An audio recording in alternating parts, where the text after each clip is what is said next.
So tell me, what was happening here 1 year ago? 1 year ago, after opening Xiquet up after a week, the world just came crashing down, and Slate got reopened as well, and we had to turn into like doing orders to go, and we were like, how do we do that? Our restaurant concept up here was not meant to do to go orders and things like that. So it took about a week to put a menu together, get to go containers, and so it was pretty crazy. The world just coming to a dead stop. Could you imagine at the time what you were about to encounter when it came to your businesses? No, I mean, it was very surreal. I mean, we thought at that moment that was going to be anywhere between a 3 to 6 month period of time before everything went back to normal. And look at us a year later, as we're still not back to normal yet. Right now you're saving graces, you're saying, here, this business. Yes. Because downstairs things are different. Correct. So here, because of the dining room, things are working out a little bit better for Xiquet. Slate Wine Bar, it's a different concept. It was meant to have like 40 people at the bar having small bites, small plates. That concept right now, a bar life it does not exist. How has that impacted your overall enterprise? I mean, are you healthy enough to keep going in the long term, or is it still kind of a month by month deal? It's a month to month deal, for sure. I mean, yes, we've gotten government assistance in that regard, but our biggest new business that came out of this is our Paella Zoom classes. So our cooking classes and wine tasting classes that we've been doing started off last year in May. We did public ones, and now we've been offering them to private companies, law firms, tech companies, charities, things of that nature. That's what I was talking to you about a little earlier too. We've seen outdoor bubbles, Zoom classes, things like that. How versatile has this industry been?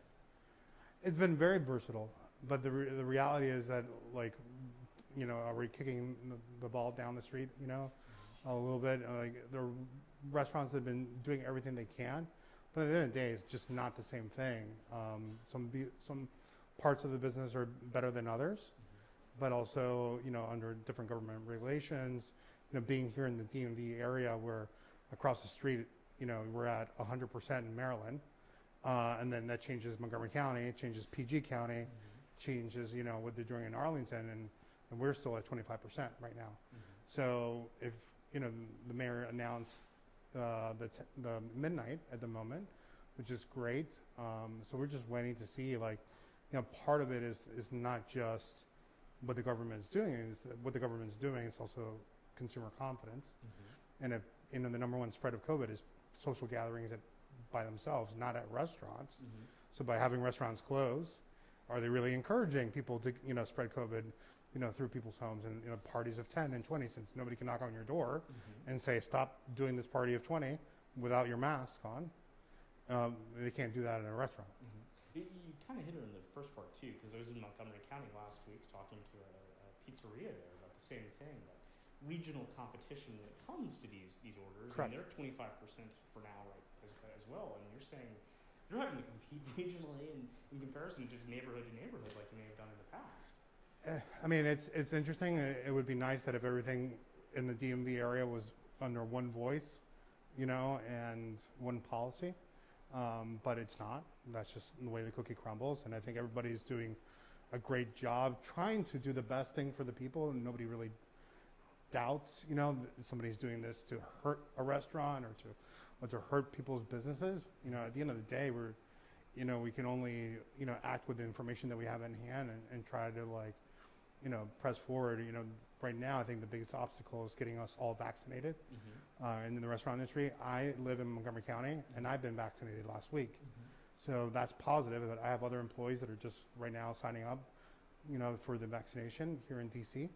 And I think that's part of the equation that, is going to put us better overall. One other question: Did you get through this without any layoffs, or did you have to lay off anyone?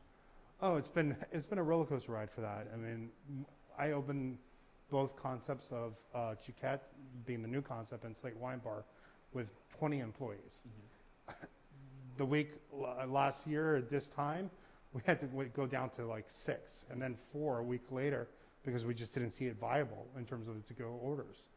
So it really changed. And then when the dining room opened back up back in June, we increased it to like 10. Now we're at 14.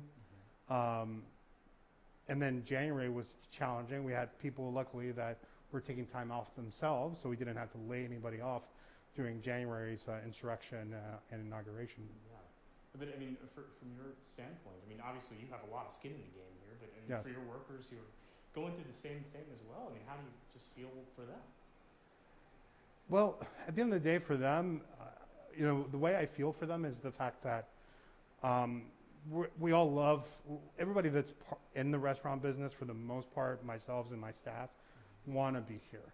You know, we feel alive when we see people's reactions in the dining room and how our food and our service makes our guests feel. And that's such a key ingredient to doing why we do it, because we're not doing it for the money to a certain degree. We do it because of our passion of food and the hospitality. And so, you know, that's what I feel. We want to be doing more of what we love to do. And, you know, and that's the challenging part about it. You know, a lot of our staff here, knowing that if we weren't in pandemic, they would be in a little bit of a different situation, you know, financially. But right now they're in a good environment here, and we built a little small family during this difficult time. One more question here for Yes. you.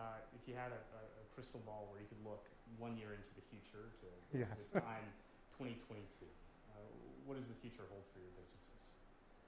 I think the future look bright because of our general attitude. We didn't throw in the towel. You know, I always believe this saying, and where it's really difficult to beat somebody that never gives up.